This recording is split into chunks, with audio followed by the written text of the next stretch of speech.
Welcome back to the program. We've heard from many of you about Nigeria's political future. Daniel Kanu is among those answering your questions. He supports General Sani Abacha and runs the Youths Ask Earnestly for Abacha 98 group. Daniel's in our Dallas, Texas bureau.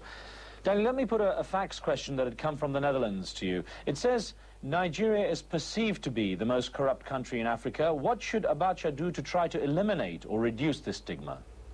Well, from the onset of the administration, he established what is known as the War Against Indiscipline and Corruption. This organization has been fighting corruption in the Nigerian society. As a matter of fact, today we have less corruption than we ever had in the history of that country. And I think there's a need to go back to the facts. We need to get back on the real issue, which is seeing that this country progresses. We need to recognize their accomplishments. I keep reemphasizing on that issue because all these detractors, none of them is talking about the economy. I believe the economy is very strong, stable, and bullish at this time. At a time where most Asian countries are suffering economic woes, Nigeria is progressing. He has increased our external reserve by $6 billion. He has decreased the external debt by over $8 billion. These are facts that are tangible. These are things that the man has done for that country. He established the Failed Bank Tribunal, which has managed to recover almost $1.something billion from the taxpayers' money that was embezzled by chairmen and managing directors of banks in the past 25 years. The man is doing a lot for that country. We need to recognize this. Daniel, let me get to the chat room, because as we broadcast live, we have a chat room that's going on in the internet with a question. It says, what will the General do to improve the world's current view of Nigeria? Well, there's a lot that he's already doing, and we're working on programs to promote and project the name of the country. But first, he is doing the grassroots work. There's a need to clean up the Nigerian society, which he's doing. He has reduced the crime rate in Nigeria by over 80%.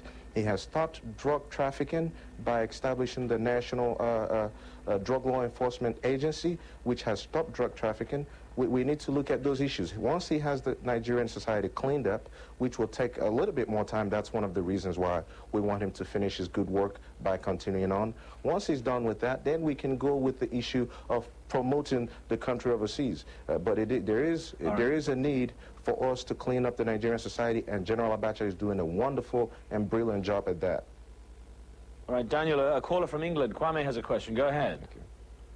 Yes, I just want to let Daniel Kanu just inform the whole world, because in his opening document or his opening position, he claimed to be saying that he is based in Dallas, very comfortably living in Dallas, that he wants to go around the world to tell the whole world the very good work that Sani Abacha is doing for Nigeria.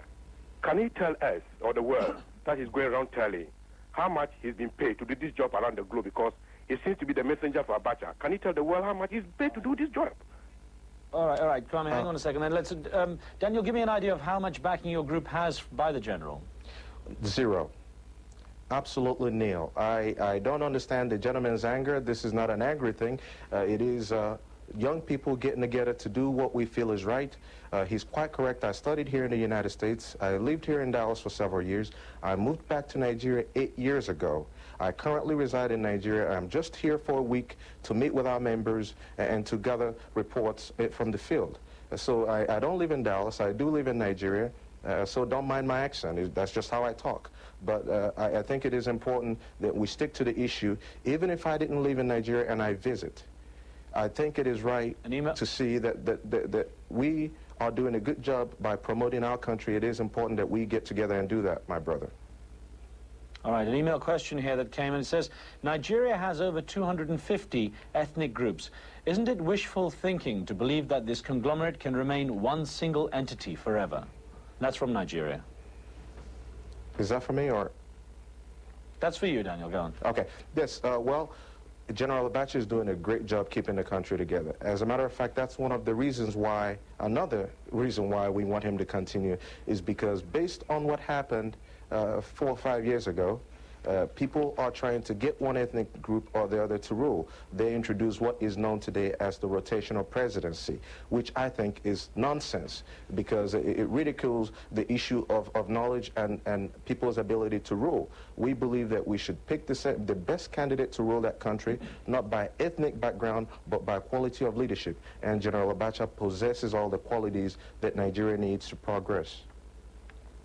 A perspective from another email question from Nigeria. Is Abacha our only problem? We tend to address individuals and not structures, such as the military, class, or political structures. Why? And do you think that the focus has been too much just on the general? Do you think that there's some change may need to be done in the long run in the military structure, perhaps, in the government?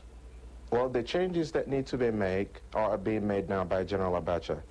We believe that to rule Nigeria, you need to have some sort of military background, and the great general possesses that quality. He has proven time after time that he can keep coups at bay. We know of the incident in 1995 where they tried to overthrow him, and just 5 months ago, when his vice president was involved in a coup to overthrow him. So we know that he has the ability to keep the military together, at least to keep coups at bay, and that is exactly what Nigeria needs. I guarantee you that if you bring a pure civilian into that system in October, within a few months the military will be back again and we'll be back to square one. And we as the youth of that country don't want that. So we want General Abacha to stay on whichever way he wishes, and we believe that this country will progress whether the international community likes it or not. All right, Daniel, don't go away. This quick reminder, later in the week we'll be joined here in London by famed British child development expert Penelope Leach, and from Los Angeles on Thursday, author and spiritualist James Van Praag. We'll talk about the talking to the dead. We'll be back with more Q&A from London in a moment.